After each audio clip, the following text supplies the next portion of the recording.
Welcome back, Shop Rats. Today we're back on the 26 Oakland, and we are going to work on doing the conditioner on the top of this car that will hopefully let this Flex Seal stuff blend in better and make the overall top look good. Dad's here. He'll be in just a minute, and we're going to get after it. I'm Mike.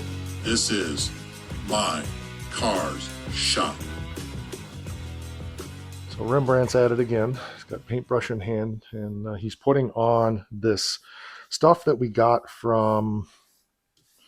It's a top dressing. I don't think it came from... Maybe it came from Max. Maybe it came from Bob Drake. I don't remember.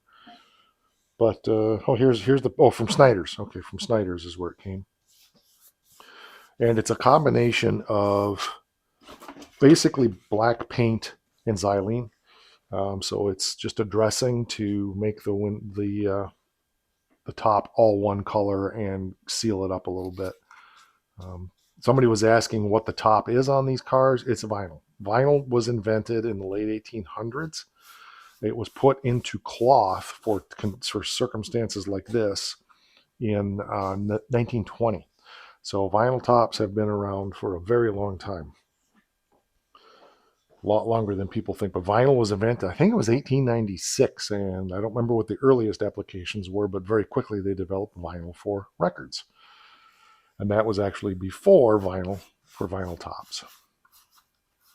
Well, that's what the coating was on the old like 78s vinyl. They were stamped out of vinyl. The whole record was vinyl. Oh. You know, similar to like vinyl flooring, only it was a much harder. Yeah. And some, I think, were actually a metal disc. Oh, that could be. That could be. Or I don't know those early ones. Maybe the drums were metal with a vinyl wrap. I don't know. Yeah. Okay. Oh. Your dad could have told us all of that, but yes, he could have. We'll have to go dig him up. So far, looking good. Stinky. It seems like I did this once. We got some of that Flex Seal, just a little. I thought you said you got some on the glass, but I don't see any. Okay.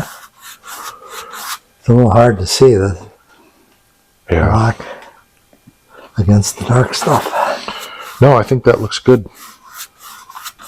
That Flex Seal just blends right in now. And you did go over that, right? Right. Yeah, I covered all the surfaces. Yep. So, because it's a paint, unless it doesn't stick to that, it should... I never looked at that stuff to see if it's paintable, but everything's paintable if you prep it with the right stuff. So yeah. I mean, you can't paint grease, but... No, it looks good. And that'll help seal that up, so...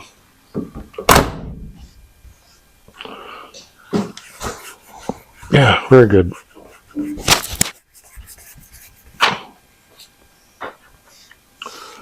Boy, we sure peeled off a lot of that black paint when we had those windows taped up. It's too bad.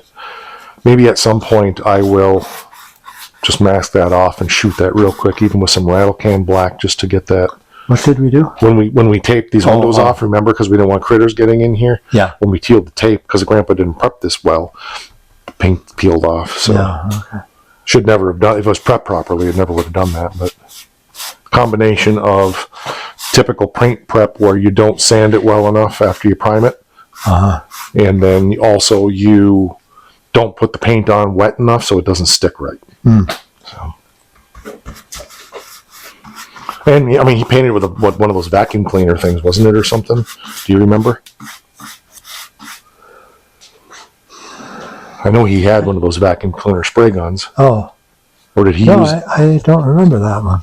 Okay. I know he had a paint sprayer that he made, but maybe he did the vacuum thing first and then made it. I mean, am I misremembering? I thought I remember him talking about it, using a vacuum cleaner backwards and spraying. Oh, okay. No, I missed that. Any of the other family remember? Yeah. But yeah, I know he had that homemade compressor too. So, But anyway, regardless of what he had, it wouldn't have had the volume of spray that it would needed to really put the paint on properly. So I'm sure that was the issue.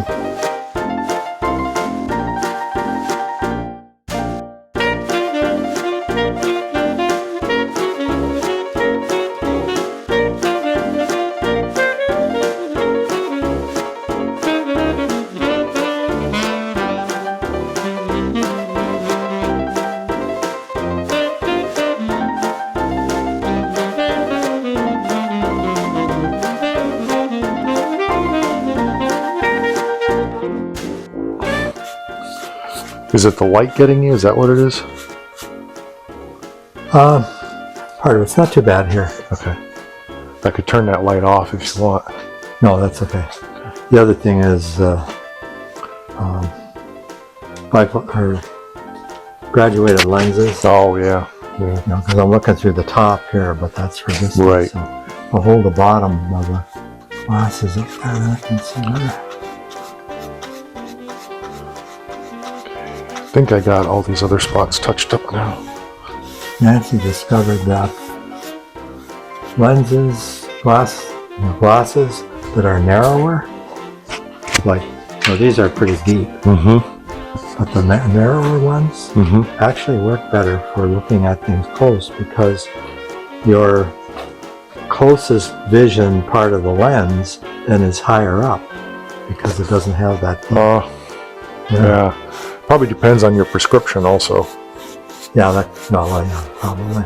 Because like mine are, I don't remember which set this is. I've learned some things about optometrists that I don't like either, but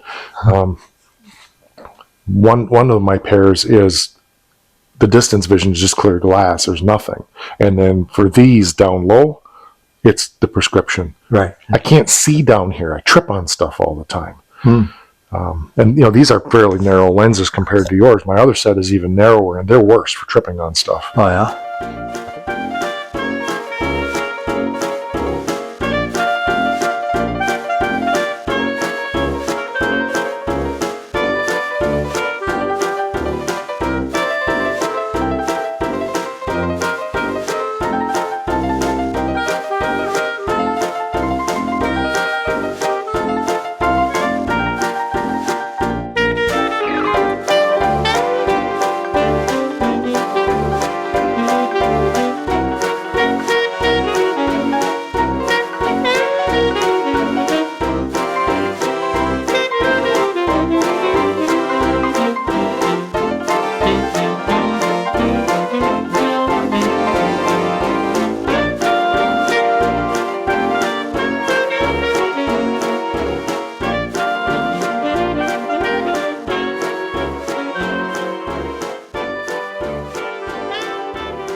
Dad's just wrapping that up. We didn't do the top up here because this needs to be washed really thoroughly. It's really dirty, and without a windshield in, which by the time you see this, the windshield probably will be in, but right now it's not. So we really need to scrub that down good, and we thought it best to get this sealed up as best as we could so that when we wash that, we're not getting water leaks inside the car. And he's got it all covered. You can see that where we use the Flex Seal now is blending in nicely. We're going to give this just a few more minutes to dry, and then he's going to go around with a second coat again. Where the Flex Seal is, it's still a little gummy. Where the vinyl is, it's dry to the touch. So you can tell that this is soaking in, which is good. So it's looking good. And those shiny Flex Seal spots are disappearing. Now, I can hear the flaming coming already, so I'm going to say this. Why didn't we put a new top on this car? Because it didn't need it. Now, it's not the most cosmetically appealing thing, but remember, this is a survivor car, and everything we change makes it less and less of a survivor. So if we want to keep this as much a survivor as we can, we're going to do what we can to keep it functionally working in the spirit that it was kept back in its day, which was patched up with tar. We're using more modern materials and just trying to preserve it as long as we can without having to put a top on it. Yeah, but not make it look neglected either. Right, exactly. You know, doing this isn't about necessarily making it shiny and new. It's really about preserving it and sealing it so that it's not deteriorating more. So that's the point of this. It's a 50-50. 50 feet, 50 miles an hour, which I wouldn't want to be in it at 50, but here we go. So Dad had to leave, and then I had a guy come to pick up some parts that I sold. So I've been busy for a while here now, but wanted to bring you back and circle around. And here's exactly what I was getting at. Notice how now, for the most part, the shiny stuff is hidden a lot more. You know, where we put that Flex Seal on there is blending in, and there's more we're going to do. But that looks really good. So we'll get to this, as I've mentioned, when we can wash the car after the windshield's back in. but the visible part is done now, and we can wash that top with all of this sealed up and not worry as much about getting moisture through this into the all original headliner on this car. So that is huge. Huge. It's huge. I also patched up a few spots up in here in preparation for the future. But again, it's done in the idea of preservation, what was done to the car, and leaving it as a survivor car, not restoring the car. So we're doing this more in the spirit of what Grandpa had done to the car when he owned it after he got it from Great Grandpa. And I'm perfectly content with that. We are going to put some new mat on the running boards because we want to preserve those running boards. Both of them need mat, so we'll get that done eventually. But hopefully by next weekend, the windshield is done and we can break another one, and we'll move forward from there. So, all right, that's going to do it for this. I'm tired. That'll do it. I'll catch you on the next one. Have a ragtime. Good time. You don't have to rock. You can ragtime too.